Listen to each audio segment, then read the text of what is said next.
So, welcome to this video about the marketing metrics. And I've just put up here the topic for this one.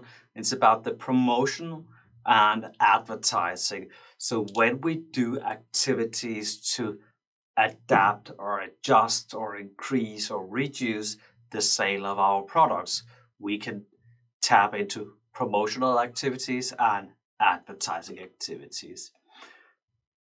It also means that we have a number of categories that we will go through in this small video. We'll be talking about the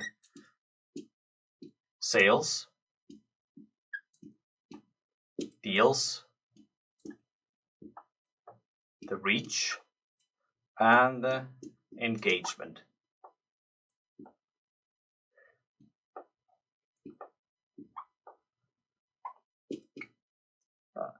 Becoming a little bit smaller.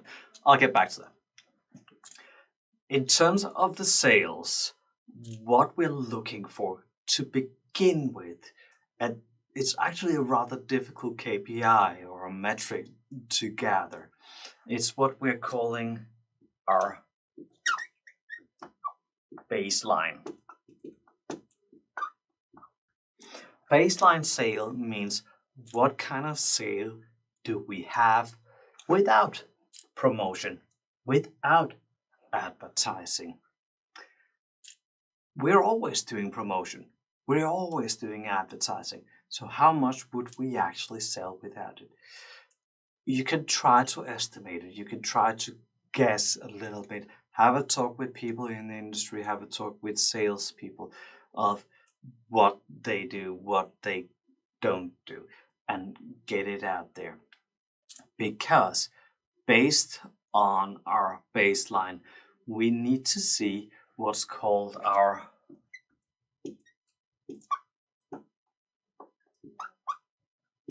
promotional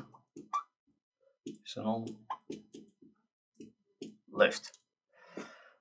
If you've seen the video about the business metrics, you might have an idea about what this is also sometimes called, because promotional lift is the effect of our marketing or our return on marketing, or more specifically, promotional lift here. What you can do in terms of promotional lift is that you could give a discount. How much will that discount lift up your sales? How much is this campaign lifting the sales?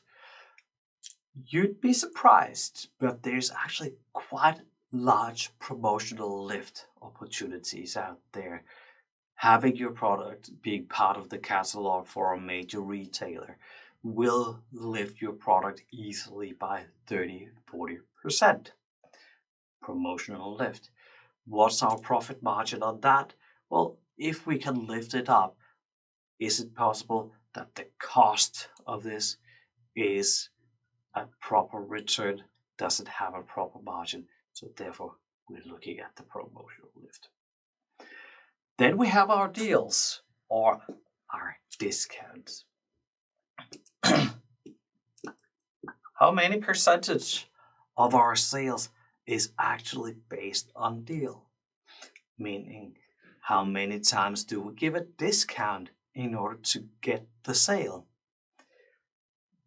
Often we think about deals as the coupons you get for the supermarket or the discount which is changing from week to week. But even more importantly, if you're looking at business to business, quite often during negotiations, you will have to give a deal. You'd have to lower the price or add something additional into the setting in order to get the business running. So often we look at this from a B2B perspective. We can also look at what's called the redemption rates.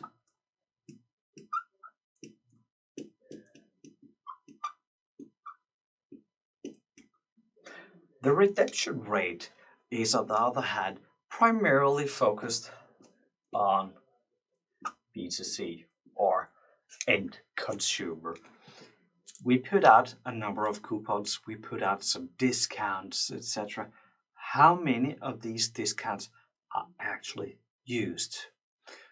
One of the best businesses here in Denmark for the last several years has been small gift boxes with gift certificates for restaurants, events, etc. What they are earning on is redemption rate, meaning there's a lot of people who never get these deals used. So if they don't get it used, it's money directly into their pockets without any costs. So sales, deals is primarily our promotion activities. So magic cleaning happen. Let's take a look at the reach. And the reach is specifically in terms of our advertising. And reach comes primarily is impressions. And you might think of impressions as the number of times an ad has been shown on TV, online, or things like that. But you also have impressions on outdoor. How's that? Well, how many people drive by the banner that you're hanging on the outside of the building or in the bus shed? The seller of these locations will be able to tell you quite well how many impressions that they have. You can also have impressions in your newspaper. How many actually subscribes to the newspaper? You can have it on radio. How many actually listens to this radio station at this time? Impressions is what we're looking at in terms of reach, in terms of how broadly do we get out in our branding activities. We also have a couple which are specialized for our online, called CPM and CPC, which is cost per mil or cost per 1,000 impressions. The specific one here, cost per click, is where we're looking at what's the cost for getting someone to click on our ad. This one, if you remember back to our deals, is also close to our redemption rate. We only want to pay for the things that we get something out of, or at least that we think we get something out of.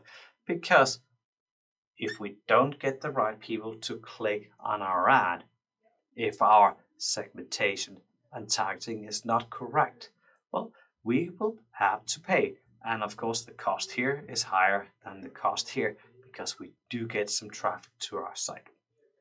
All right, then let's move into the engagement.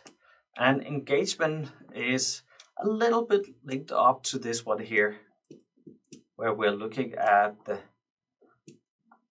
effective frequency.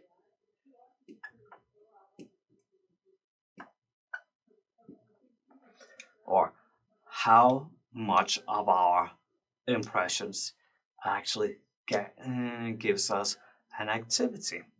This effective frequency varies across platform, varies across campaigns, varies across products, industries, etc.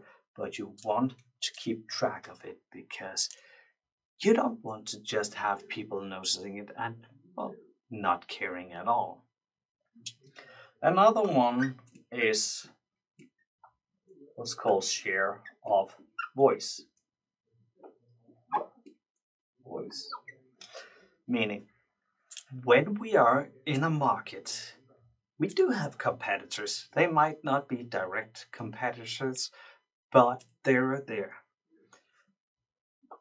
So, how much of the total advertising spend is ours and how much is theirs?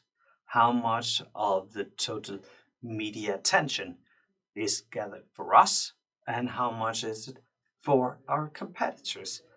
That's the share of voice.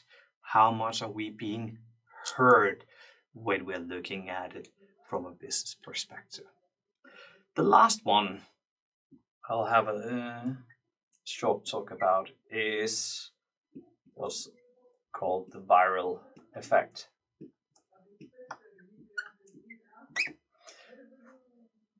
We're often working on online, and this one has a social media thing. Do remember that there's also social effects on your radio, newspaper, outdoor, and TV. People talking about it. There are some great examples on outdoor bars advertising, which has huge viral effect. But what's our sharing? Let's see, go with it. Yeah. And what's our likes? Our social media classic measurings. How many people share our posts?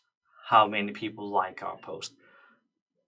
Be aware, especially if you come in emerging markets, likes and shares are, well, rather cheap sometimes.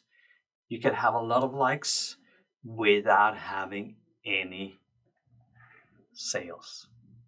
So we need to have our effective frequency not just on interactions, but all the way down through our sales funnel. All right, that was what I wanted to talk about in this video about the promotion and advertising metrics, KPIs. See you in the next one.